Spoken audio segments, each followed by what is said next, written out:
Like many people, I've been fascinated with Soulsborne lore for years, but only recently I started researching the original Japanese boss names, item descriptions, dialogues and the like to see if there was anything lost in translation that might be of interest. Originally I documented my findings on my blog, and then I thought, why not make a video? Maybe it will become more comprehensive and fun, or less. So let's see how it goes. Welcome to Shitani's Lair, my name is Shitani and I'm a linguist. I've been playing games all my life, mostly for stories, and the Soulsborne franchise certainly earned a very special place in my heart. In this video we'll take a look at the original names of bosses in Dark Souls 1 and see if we can find any curious details that are not present in the English version. I know that people have been analyzing Japanese and Soulsborne games for ages now, and you can find bits and pieces of their research all over the internet, but I decided to do my own nonetheless. I hope you learn something new or just have a good time. Just a few disclaimers before we start. Number 1. Common sense is everything. I just use my linguistic knowledge and my love for the Soulsborne franchise to try and dig up some stuff that might have been lost in translation. Any lore theory I might have is just a theory, so take it with a grain of salt. Number 2. I am not a professional translator, I have never worked in localization. I will share my personal opinion on whether or not I think the translation was on point and whether or not it could have been done better. I fully realize that localization is tough and it involves deadlines, absence of context, and other various difficulties. The transcriptions I give do not follow all academic rules and I don't think it's really necessary. They're just here to represent the pronunciation in case you're curious. All sources I use for this research will be listed in the description box below, along with all additional information that I referenced throughout the video, so you can read more if you so desire. There you will also find a link to my original blog post if you want to read it through. We'll take a look at the original boss name, then analyze the localized version and see how close it is. I'll try to come up with a more accurate translation if I can. We'll cover the main game and then the DLC, so let's go.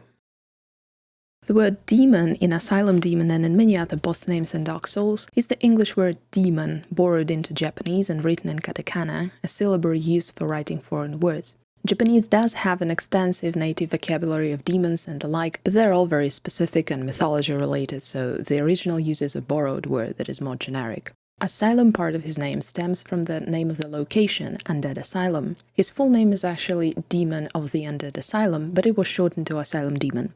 The original word for the Undead Asylum is Fushin, where Fushi means undead, and in usually denotes some kind of an institute or an establishment. The word asylum, in my opinion, is well chosen. It conveys the idea of the institution really well. Next up we have Taurus Demon. We'll skip the demon part, it's the same borrowed English word for all the demons, and I'll let you know if it changes. So the word gozu literally means bull or cow head. Interestingly enough, this boss might be a mythological reference. The same kanji are used in Chinese to denote one of the creatures who guard the underworld, where souls must suffer before rebirth. There are two guardians, one with a bull head and another one with horse face. Taurus Demon both sounds kinda cool and conveys the animal nature of the demon. Nothing special with the bell gargoyle. The word kane means bell and the word gargoyle is borrowed from English and written in katakana, just like we've seen with demon. Moonlight Butterfly is also really straightforward, as you can see. It's just moonlight plus butterfly and nothing else. Capra Demon, on the other hand, is one of the most interesting localization decisions in Dark Souls 1, in my opinion. His name literally means demon with a goat head, akin to Taurus Demon, who is demon with the bull head. Capra means goat in Latin, and many Romance languages that descended from Latin have the same root for denoting a goat to this date. Spanish, French, Italian, which is not surprising at all. Choosing Capra for a goat demon seems a good move, but English is not a Romance language, it's Germanic. I was wondering if this rather elegant decision worked at all. I'm not a native English speaker, so I cannot confirm if the connection Capra-goat is easily made. I conducted a little research, read a bunch of forums and threads here and there, and it turns out that I missed a word with this root that is present in modern English. Capricorn. By the way, please do let me know in the comments if the Capra-Capricorn-goat association was easy for you to make when you encountered this boss. I'm really curious. In Gaping Dragon, the word dragon was again borrowed from English and written in katakana. Let's not dwell on it for too long. Later on we'll get dragons worthy of Japanese kanji. Donshoku is an interesting word that denotes voracity, ravenousness. The name of the boss actually tells you about him. Gaping Dragon was a descendant of the everlasting dragons, but was transformed into an abomination by its desires, primarily gluttony. That is why the majority of the boss is its giant maw. For some reason, English localization chose to make up the dragon's name based on how it looks.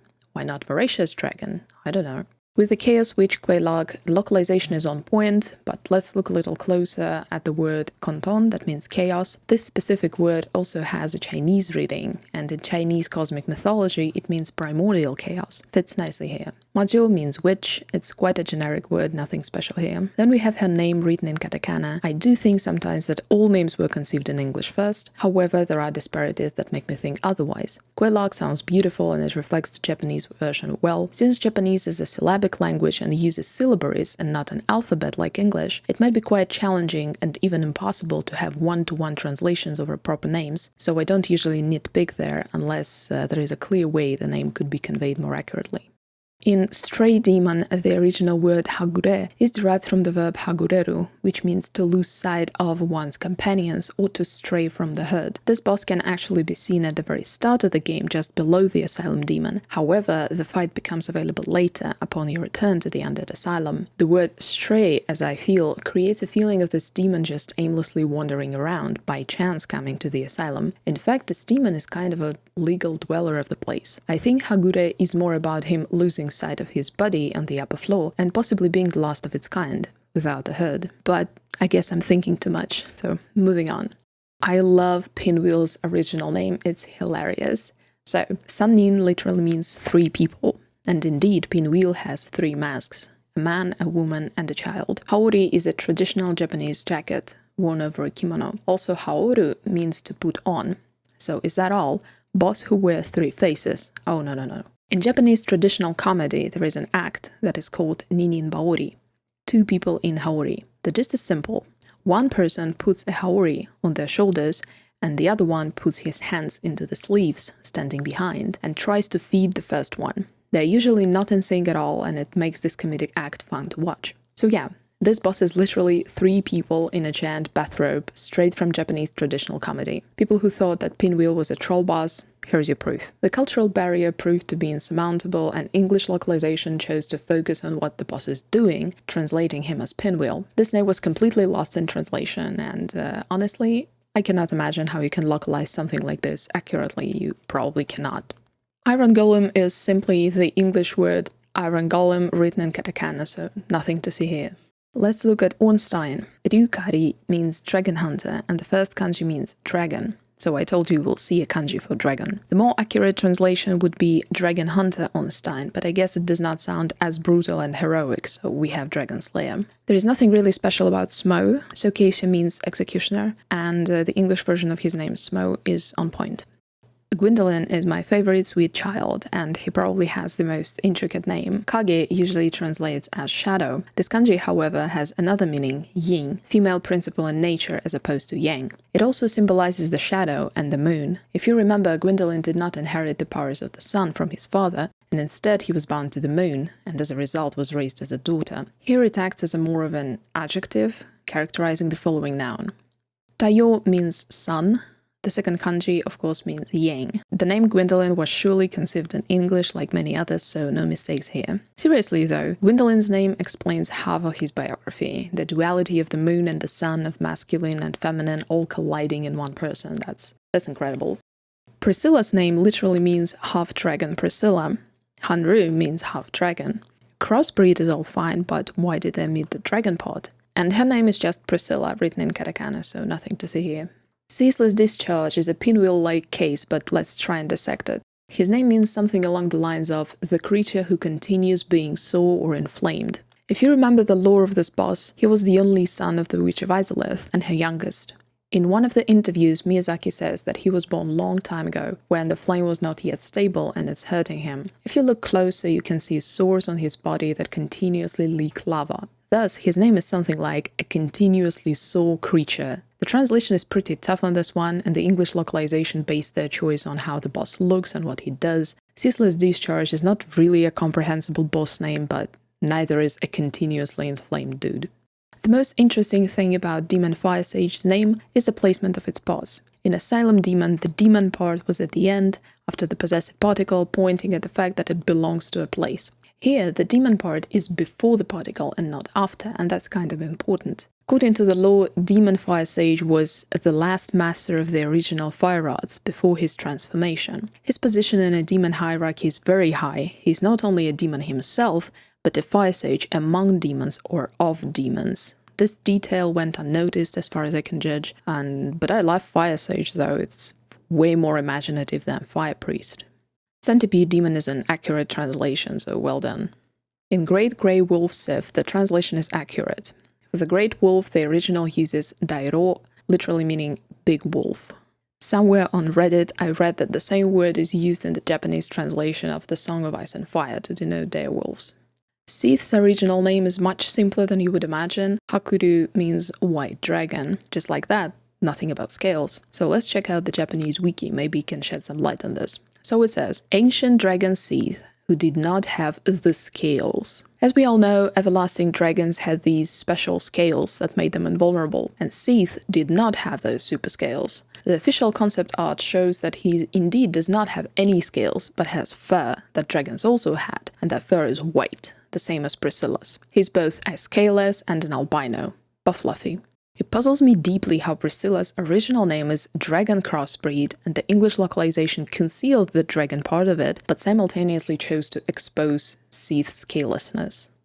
Bed of Chaos always seemed to be the weird one to me. The word chaos is the same as in the name of Chaos Witch Quelaag, we've already covered that. The second word, naedoko, is quite curious. It consists of two kanji. The first means seedling or sapling, and the second one means bed or floor. The word as a whole translates as nursery.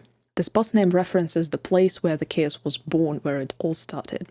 So, 4 kings are not really kings. Ko is a curious word that I was able to find only in one specific dictionary. It says that the word was coined to denote Great Knyaz of the Russian Empire, a title roughly equal to European duke.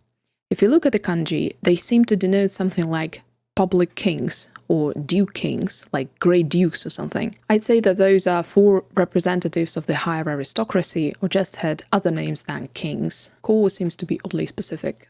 Gravelord Nito is literally king of graves, but I think Gravelord sounds much better, and honestly, Dark Souls games are full of kings of all kinds, even Lord sounds minty fresh.